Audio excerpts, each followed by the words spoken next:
The billionaire CEO thought he had everything until one quiet assistant made him question his own walls.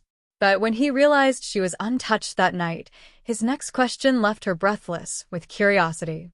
Stay tuned because you are about to watch a beautiful story and find out what happened next. Hello, family. Welcome to Tales Haven. Kindly subscribe to my YouTube channel for more beautiful stories. Thank you as you do so. Sit back, relax as we dive into the story.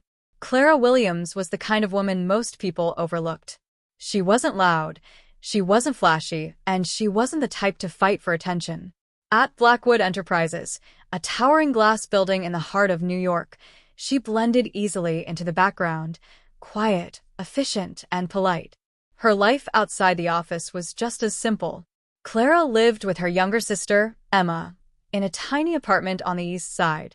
Every morning, she packed her sister's lunch before heading to work, always making sure Emma's smile didn't fade despite their struggles. Clara had learned to carry responsibility on her shoulders without complaint. But fate has a way of pulling the unseen into the spotlight. That evening, her supervisor rushed into her cubicle, holding a sealed folder. "Clara, Mr. Blackwood needs this delivered immediately. Don't make him wait." Her heart skipped. Ethan Blackwood, the billionaire CEO. She had never spoken to him directly before. Everyone in the company whispered about him, a man of icy confidence, commanding respect wherever he went, and untouchable when it came to emotions. Rumors said he rarely smiled and never let anyone too close. Clara smoothed her blouse nervously and walked to the top floor. The private elevator ride felt endless, her hands trembling as she clutched the folder. When the doors opened, she was greeted by silence. His office stretched out like a palace.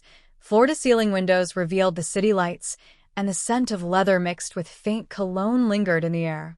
Ethan looked up from his desk, his sharp blue-gray eyes locking onto her. Clara froze for a second.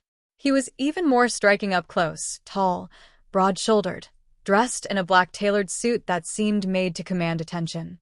"Who are you?" he asked, his voice deep but calm. Clara Williams, sir," she stammered, placing the folder on his desk. He leaned back in his chair, studying her. There was something different about her, something unpolished, unguarded. Unlike the women who usually tried to impress him with boldness, Clara's unease seemed genuine. Her eyes didn't try to seduce. They tried to escape his gaze, yet couldn't hide their quiet fire. As she turned to leave, her hand brushed against his as he picked up the file. It was the briefest touch, but it sent a strange spark up her arm. She quickly pulled back, whispering, "I'm sorry." For a moment, Ethan didn't respond. He just watched her retreat, his thoughts unexpectedly lingering. When the door closed, he sat in silence, staring at the file but thinking only of the shy young woman who had just walked out. There was something in the way her presence unsettled him, something he couldn't ignore. And that was the beginning. All evening, while signing papers and attending calls, he found his mind wandering back to the timid assistant whose hand had brushed his. Her innocence intrigued him. In his world, where people spoke with hidden motives, Clara's nervous honesty was refreshing. By the next week, he had already memorized her name. He noticed her in the hallway carrying files, her eyes down as if afraid to be noticed. He saw her at the cafeteria, eating quietly with a book beside her instead of gossiping with others. It stirred something inside him, a curiosity he couldn't suppress. One Friday, as the office buzzed with people eager to go home, Ethan summoned Clara through the intercom. Her heart raced when she heard his voice. She fixed her blouse nervously before walking into his office. "Sit," he said, gesturing to the chair across his desk. She obeyed, clutching her notepad though she hadn't been asked to take notes. "There's a charity gala tonight," Ethan said, his tone casual but his gaze sharp. "I need you to come with me." Clara blinked in shock. Me, sir? I don't think." "You'll be there," he interrupted firmly, his voice leaving no space for refusal. His eyes softened only slightly as he added, "You'll manage." That evening, a car waited for her outside her apartment. She stepped out in a simple dress, but the driver handed her a box. Inside was a gown, elegant, flowing, the kind of dress she had only seen in magazines. Alongside it lay silver heels and a delicate necklace. Clara's hands trembled as she held them. When she arrived at the gala, Ethan stood waiting. For a moment, his usual calm cracked. She was breathtaking, not because of the dress, but because of the way she carried it with humility. She looked fragile, almost out of place, yet her nervous eyes made him want to shield her from every gaze in the room. "Stay close," he murmured, offering his arm. She hesitated before linking hers with his, her touch sending warmth up his arm. Inside, chandeliers glittered, music played softly, and the wealthy mingled with practiced smiles. People stared at them, at her. Women whispered, men raised eyebrows, wondering who the quiet girl beside Ethan Blackwood was. Clara felt their eyes burn against her skin, but Ethan's steady presence grounded her. When the music shifted to a slow dance, he turned to her. "Dance with me." Her breath caught. "I don't. I've never." "You'll learn," he said, leading her to the floor. His hand rested at the small of her back, his other hand guiding hers. At first, she stumbled, but Ethan leaned closer, his breath brushing against her ear. "Relax. Just follow me." Her heart pounded wildly, every step pulling her deeper into his world. Their eyes met, and for a moment, the room blurred away. She saw something in him she hadn't expected, something searching, something real. When the dance ended, Ethan didn't release her immediately. He kept his gaze locked on hers, as though silently asking questions he wasn't ready to voice. Clara quickly looked away, her cheeks burning. Later that night, when he dropped her at her apartment, he didn't rush to leave. Instead, he lingered at the door. His eyes studied her quietly, like a man trying to read a hidden language. "You did well tonight," he said finally, his tone softer than usual. Clara gave a small smile. "I only tried not to embarrass you." "You could never embarrass me," he replied firmly. Then, after a pause, he asked in a low voice, "Do you trust me, Clara?" Her breath caught at the question. She didn't know why, but the answer came naturally. "Yes, I think I do." Ethan's lips curved into the faintest smile, one she didn't know he was capable of. "Good. That's all I need." As he turned to leave, Clara stood frozen at her door, her heart racing. Something had shifted that night, not just in how he looked at her, but in how she now looked at him. And she couldn't deny it anymore. She wanted to see where this dangerous connection would lead. Clara couldn't sleep after the gala. Every scene replayed in her mind, the slow dance, his steady hands, the question at her door. "Do you trust me?" By morning, her heart still raced. At noon she received a short message from an unknown number. "Driver at 7. A quiet dinner. EB." She read it 3 times. It wasn't a request, it was a decision. Yet it didn't feel forceful. It felt like a door opening. Emma, her younger sister, noticed the way Clara kept checking the clock. "Go," Emma urged, tying Clara's hair into a soft bun. "Wear the simple navy dress. Be yourself." At 7, a black car waited outside. The ride was silent except for soft piano music. Clara sat straight, fingers twisted together, watching the city lights blur past. When they reached the glass tower, the driver opened her door with a small bow. Ethan stood in the private lobby, sleeves rolled, tie loosened. Not the distant CEO now, something warmer. "You're on time," he said, a faint curve at his mouth. "Thank you for coming." He led her into the penthouse. It was elegant but not cold, warm lights, clean lines, soft piano playing from hidden speakers. The city was a river of gold beyond the glass walls. A faint cedar scent filled the air. "I asked my chef to keep it simple," Ethan said, pulling out her chair. "You looked tired after the gala."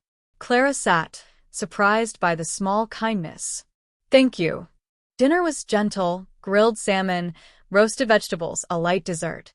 He didn't flood her with questions.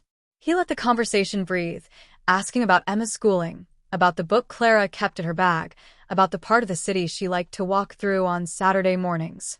When she spoke, he listened fully, as if each word mattered. "What about you?" she finally asked. You never stay long at events. You always look distant. Ethan's eyes softened.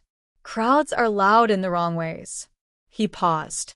After my mother passed, I learned to save my energy for people who tell the truth, mostly with their eyes. Clara looked down at her glass, shy. I'm not good at talking with important people. You're good at being real, he said. That's rarer.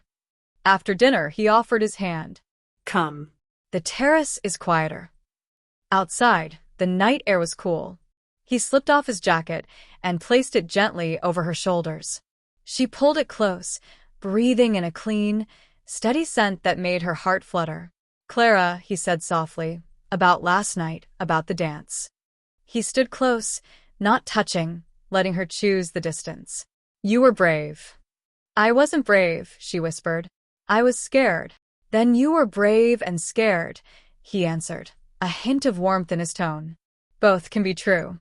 They stood at the railing, the city below like stars scattered at their feet. Music drifted in from the living room. Without a word, Ethan offered his hand again. She placed her fingers in his, small and unsure. He drew her into a slow sway, no steps, just stillness that moved. His palm rested lightly at the small of her back. Her other hand hovered against his chest, feeling the calm rise and fall of his breath. Every near touch sparked a new tremor, fear and longing braided together. After a moment, he drew back just enough to see her face. Clara, he murmured, careful, searching. I don't want to push you. If this is too much, say so. She swallowed. It's not too much. It's just new. Something shifted in his gaze, protective, tender. He smoothed a loose strand of hair behind her ear. The gesture was simple, but it made her throat tighten. Then we go slow, he said. We do this your way. They moved inside and sat on the sofa, a soft gray curve facing the city. The lights were low. The world felt far away. He didn't crowd her. He waited. She turned toward him, gathering a little courage. I've never let anyone this close, she said at last, voice barely above a breath. Not like this. Not even the small things. The way you're looking at me now. Ethan listened without blinking, as if a wrong glance could break her honesty. I thought I understood myself, she continued, fingers twisting the edge of his jacket. But tonight I realized I don't know how to be with someone without being afraid. He took a measured breath. Clara, he said quietly, last night at the gala, and even now I notice the way you hold yourself. Careful. Like a door that's never been opened, or only open to a safe crack. His voice gentled even more. You've never been this close to anyone before, have you? Her eyes lifted to his, wide and vulnerable. She didn't look away this time. She nodded once. He didn't move. He didn't rush in. He let the truth sit between them with dignity. And then, in a voice meant for her alone, he asked the words that had been building since the first brush of her hand. Do you truly desire this? The room held its breath. Clara felt the question settle in her chest. Not a demand, not a trap, but an invitation. Her answer trembled out, honest and small. Yes, she whispered. I desire you. But I need time. I need safety. The tension in Ethan's shoulders eased. Relief flickered across his features. Not triumph, not hunger, just quiet gratitude. Then we'll write our own pace, he said. No one else's. He lifted her hand and pressed a light kiss to her knuckles. It was tender, careful, a promise made in skin and warmth without crossing any line. Her eyes stung unexpectedly. Stay a little longer, he said, still holding her hand. We can talk. Or say nothing. I'll listen either way. Clara leaned into him, her head finding a home on his shoulder. They watched the city in silence, the kind of silence that heals. After a while, he draped a soft throw over her knees and adjusted the jacket around her like a shield. When the clock neared midnight, he walked her to the elevator. He didn't ask for more. He only touched her forehead with a gentle kiss. Text me when you reach home, he said. I will, she breathed. The elevator doors slid closed on his calm, steady gaze. In the mirrored wall, Clara saw herself, still simple, still quiet, yet changed. Not because he had taken anything from her, but because he had given something most men never offered: respect, patience, and the space to choose. Down on the street, the night felt different. Above, in the penthouse, Ethan stood alone at the glass, a rare smile visiting his face. The city had never looked more alive. And somewhere between her whispered yes and his gentle promise, a new kind of closeness began, strong enough to face the world when morning came. Morning came, soft and pale. Clara woke with the memory of warm lights, quiet music, and Ethan's gentle promise still resting on her skin like a shawl. She reached for her phone. "Clara, home now. Thank you for everything." The reply arrived at once. "Ethan, good. Breakfast will be at your door in 20 minutes. 4-2. Clara glanced at her sleeping sister and smiled. Exactly 20 minutes later, a delivery bag arrived. Simple food, nothing flashy. Warm oatmeal, fresh berries, tea with honey, a note in neat handwriting. "For your morning." All week, a new rhythm formed. At work, Ethan kept a clear distance in public. No lingering looks, no hands brushing in the hallway. In private moments, he was careful and steady. He asked about Emma's exams, saved her a copy of a book recommendation, and once sent a photo of the sky from his office window at sunset. "Thought you might like this color." Clara felt her fear shrinking and something brave growing in its place. But the world outside them did not slow down. By Thursday, a glossy blog posted a photo from the charity gala: Ethan Blackwood with an unknown brunette. The caption guessed at her role. The comments did the rest. At the office, whispers rose like steam. Who is she? How did she get his attention? Is she playing innocent? Clara heard the murmurs by the elevator and in the ladies' room. She pretended not to. Pretending hurt. In the afternoon, HR asked her to clarify whether she felt pressured by the CEO. The officer's tone was polite, but the implication stung. Clara sat straight, steady. "No," she said. "I feel safe. No one has crossed any line."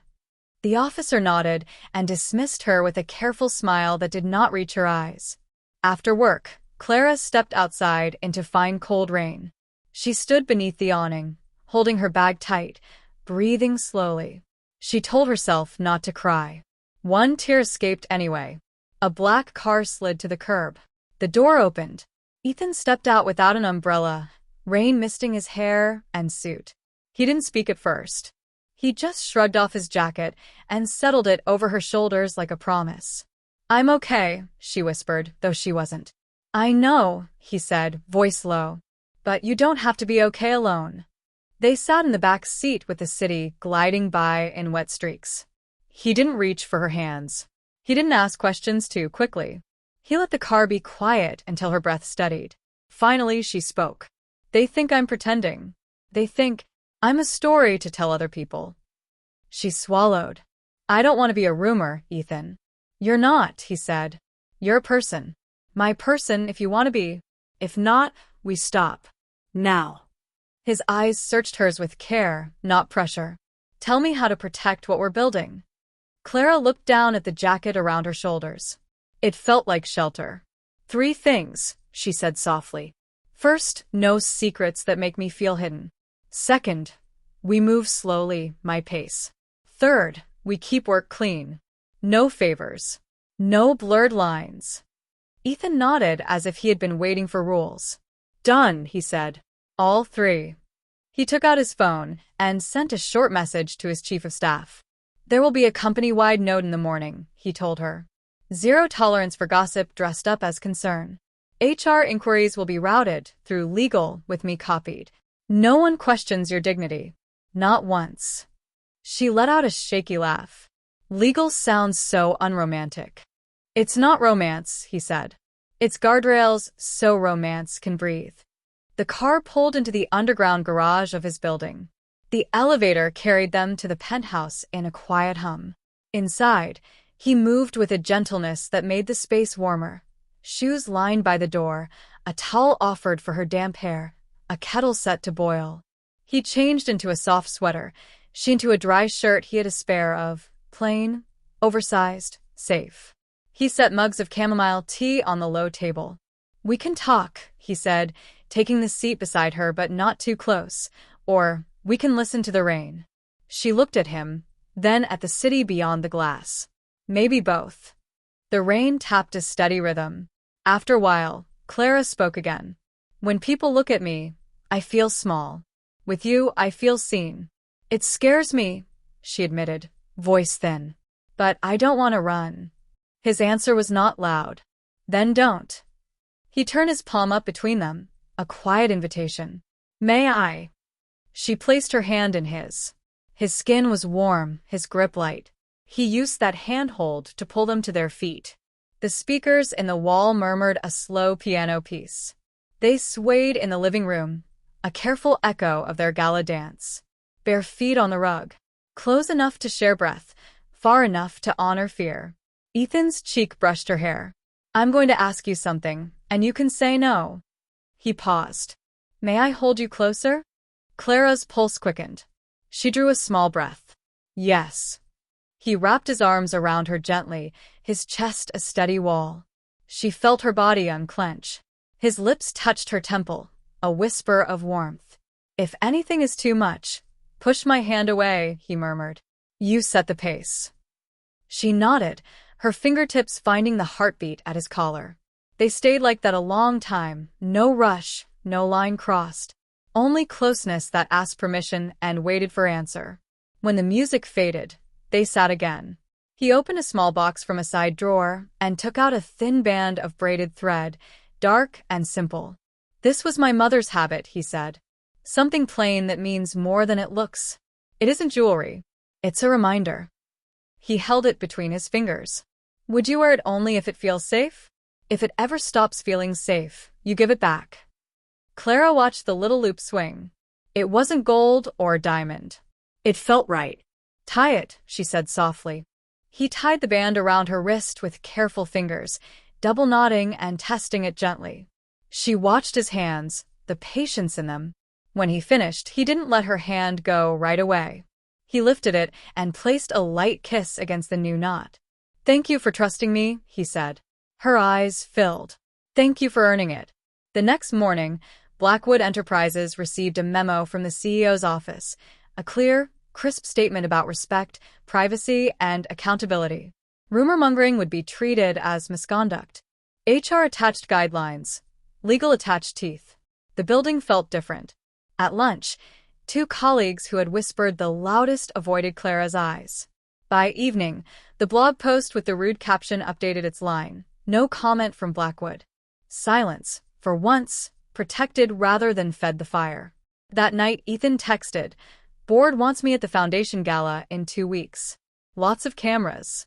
I won't spring it on you. You choose if you attend. Whatever you decide, I'm with you." Clara stared at the words.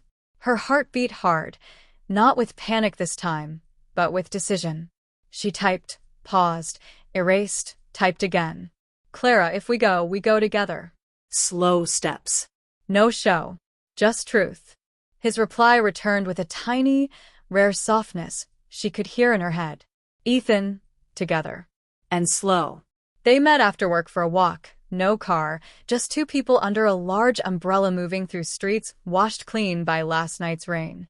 At a crosswalk, she slid her fingers into his. No shaking now. He looked down at their hands and smiled like a man who had just seen daylight after a long tunnel. By the time they reached her building, the fear had not vanished. But it had a shape and a plan. He kissed her forehead again, unhurried. She pressed her palm to his chest, right over his heartbeat, and left it there a second longer than before. "I want to stay," she said simply. "Then stay," he answered. "We'll make the world small enough to fit us, and then we'll widen it together." Above them, sky cleared into a soft, hopeful blue. Somewhere downtown, a florist prepared the foundation gala hall. Somewhere online, the chatter lost its heat. And in one quiet apartment, a young woman placed a hand on a thin knot at her wrist and decided she would not hide from her own life. Tomorrow would bring cameras, choices, and bright rooms. But tonight belonged to patience and a promise made without a single broken line. They were ready for the light. The following weeks moved like a slow dance, measured, deliberate, and filled with choices that brought Ethan and Clara closer together. The foundation gala loomed ahead, larger than the charity event they had first attended. This time, Clara wasn't surprised by Ethan's invitation. He had asked with care, reminding her she could decline. But she had answered without hesitation. If we go together. When she stepped out of the car, every light seemed to find her. She wore a soft ivory gown, nothing too bold, but her quiet grace silenced whispers more than any diamonds could. Ethan held her hand as they entered, his expression calm but protective. For once, Clara didn't feel out of place. Every time someone's gaze lingered too long, Ethan's gentle touch at her back reminded her she wasn't standing alone. They danced once slowly under the chandelier. People watched, but the world had shrunk to just them. "Do you realize what you're doing to me?"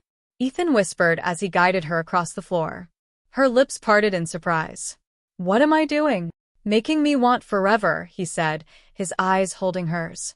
Her cheeks warmed, but this time she didn't look away. As the evening drew to a close, Ethan took her hand and guided her toward the stage. Murmurs spread through the crowd. Clara felt her heart race, but Ethan's grip was steady. He took the microphone, his deep voice filling the hall. "For years, I built walls. I trusted no one. Tonight, I want the world to know, those walls no longer stand." He turned to Clara. "Because of her." The crowd gasped softly. Clara froze, her hand trembling in his. But before she could react, Ethan dropped to one knee, right there beneath the golden light. "Clara Williams," he said, his voice unshaken. "You are not my secret. You are my beginning, my anchor, and my peace. Do you truly desire this life with me? If you do, then marry me." The hall went silent. The only sound was Clara's own heartbeat roaring in her ears. Her eyes filled with tears as she nodded, her voice breaking but strong enough. "Yes." Applause thundered across the hall, echoing against marble walls. Cameras flashed, but Clara saw only Ethan, smiling for the first time in years, not as a CEO, but as a man in love. Later, in the quiet of the car ride home, Clara leaned into him, still wearing the simple thread around her wrist. "I wasn't ready for all those people," she whispered, "but I was ready for you." Ethan pressed his lips to her forehead, his arm wrapped tightly around her shoulders. "And I'll never let you stand alone again." The city lights blurred outside as their world grew sharper, clearer. What began as a nervous touch in an office had grown into something no rumor could break. Weeks later, Clara stood by Ethan's side, not as his assistant, not as a rumor, but as his fiancée. Emma, her sister, beamed with pride, teasing Clara about her new life but always reminding her she deserved every bit of happiness. Ethan still carried the weight of being a billionaire, but now his greatest treasure wasn't measured in numbers. It was the quiet woman who had given him trust, love, and a new chance at life. And as the sun set over the city one evening, Clara whispered against his shoulder, "Yes, Ethan. I do truly desire this. All of it. And all of you." He smiled, holding her closer, knowing this was not just the end of their struggle, but the beginning of something far more beautiful, forever. That brings us to the end of this video. I hope you find the story worth watching. If you do, kindly subscribe to my YouTube channel for more beautiful stories, like and share this video to your friends and loved ones. Your support and engagement encourage me to post more videos. Thanks for watching.